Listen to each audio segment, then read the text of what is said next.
ఏంటి ప్రపంచం మొత్తం ఏకమై వచ్చినా ఇజ్రాయెల్ను ఓడించలేరా? కాస్త ఎక్కువ చేసి చెప్పినట్లేదు. లేదు, ఇప్పుడు చెప్పిన దాంట్లో ప్రతి అక్షరం నిజం. శాంపుల్గా కొన్ని పేర్లు చెప్తా, మీరే ఆశ్చర్యపోతారు. ఏంటి ఈ ప్రపంచం మొత్తం వాళ్ళ చేతిలో ఉందా అని.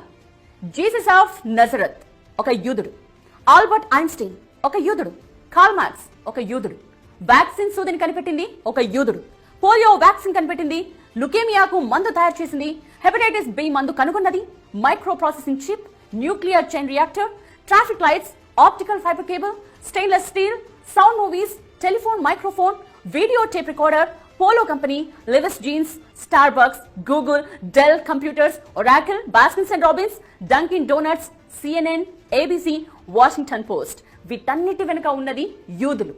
లిస్టులా చెప్పుకుంటూ పోతే కనీసం గంట 2 గంటలు పడుతుంది. మీరు ఏ రంగమైనా తీసుకోండి, యూదులు లేకపోతే అడగండి. మరో ఇంట్రెస్టింగ్ పాయింట్ చెప్పుకోవాలి ఇక్కడ. ప్రపంచంలో యూదులందరినీ కలిపితే రమారమే 1,60,00,000 మంది ఉంటారు అంతే. బట్ జాగ్రత్తగా వినండి, గత 105 ఏళ్లలో ఉన్న ఈ 1,00,00,000 మందే 15 డజన్ల నోబెల్ ప్రైజెస్ గెలుచుకున్నారు. అంటే 180 నోబెల్ బహుమతులు.